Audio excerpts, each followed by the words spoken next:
जितने यहाँ मुस्लिम भाई बैठे हैं, बहनें बैठी हैं, आपके हदीस में ये बात लिखी गई है, हर मुसलमान का ये फर्ज है अपने बच्चों के साथ आपको इंसाफ करना है। प्रशांत किशोर पिछले 10 साल से ये काम कर चुके हैं। आप अभी सुने कि 2014 में उन्होंने मोदी को जिताया और उसके बाद 9 इलेक्शन में मोदी को हराने का काम किया। ऑलरेडी 10 साल का एक्सपीरियंस है कि वो जिनका हाथ पकड़ता है उनको सत्ता में पहुंचा देता है। इस बार वो बिहार की जनता का हाथ पकड़ा है और बिहार में वो 3 साल से घूम करके सही लोग, सही सोच, सामूहिक प्रयास के मुद्दे पर वो चलता है। सभी लोगों को इकट्ठा कर रहा है कि कौन ऐसा लोग हैं जो सही लोग हैं, चोर उचक्के नहीं, बेईमान जैसे लोग नहीं, जो पुराने लोग हैं जैसे, ऐसे लोगों को नहीं, सही लोगों को जमा करके वो एक पहले कार्यकर्ता बनाया गया, 1 करोड़ कार्यकर्ता बना। और ये पार्टी प्रशांत किशोर की नहीं है, ये पार्टी उन बिहार के 1 करोड़ कार्यकर्ता की है, जो पहले पार्टी बनने से पहले कार्यकर्ता बना था, उसके बाद ये पार्टी बनी थी।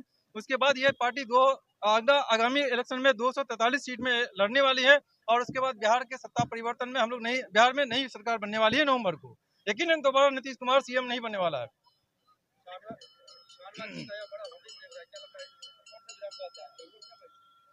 हम 22 विधानसभा से हैं और चूंकि ये पूर्णिया जिले का प्रोग्राम था, पूर्णिया जिले में अमोर विधानसभा में ये प्रोग्राम था, इसलिए यकीनन पूर्णिया जिले के जितने भी नेता हैं सभी लोगों का यहाँ बैनर और सभी लोगों का रहा है।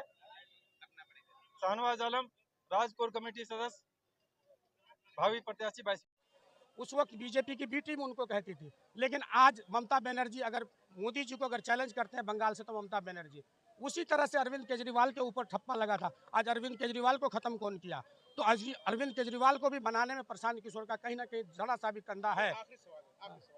अफरोज साहब को जनसुराज अगर उम्मीदवार बनाती है तो क्या अख्तरुल इमान को हराने में या उनको जो है डिफीट देने में के लिए सक्षम है? देखिए, सक्षम यहाँ की जनता है।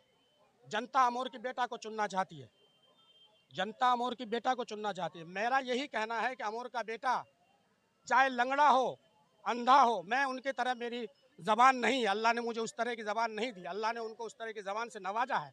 तकरीर अच्छी कर लेते हैं, हम तकरीर नहीं कर पाते। इसका मतलब मेरे अंदर वो क्षमता नहीं है। हर आदमी के अंदर, आपके अंदर अलग क्षमता है, मेरे अंदर अलग क्षमता है। मेरी राजनीति संघर्ष से चली है। मैं आपको बता दूं, आप मेरे पिछले बार 2020 में भी आप मुझे कवर कर रहे थे, मैं उस वक्त भी कैंडिडेट की दावेदार में था, लेकिन मैं उस वक्त अख्तर साहब आ गए, मैं अख्तर साहब का साथ दिया।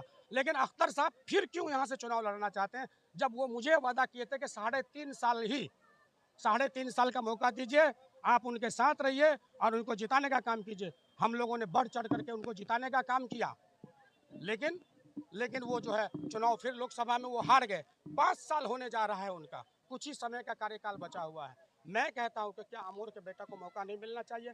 उस वक्त ये बात हुई थी कि जलील मस्तान साहब को हराने के लिए हमको आना होगा, लेकिन मैं ये कहता हूं दावे के साथ, उस वक्त हम में से किसी को भी टिकट दे देते तो ये सीट MIM जीतते। लेकिन अख्तरुल इमान साहब वो लड़े, और अगर लड़े, बहुत सारी चीज़ें हैं, मैंने उनको बताया भी था, वो लड़े और जीते भी, हम लोगों ने जितवाने का काम किया। मैं किसी के ऊपर टारगेट नहीं करना चाहता हूँ।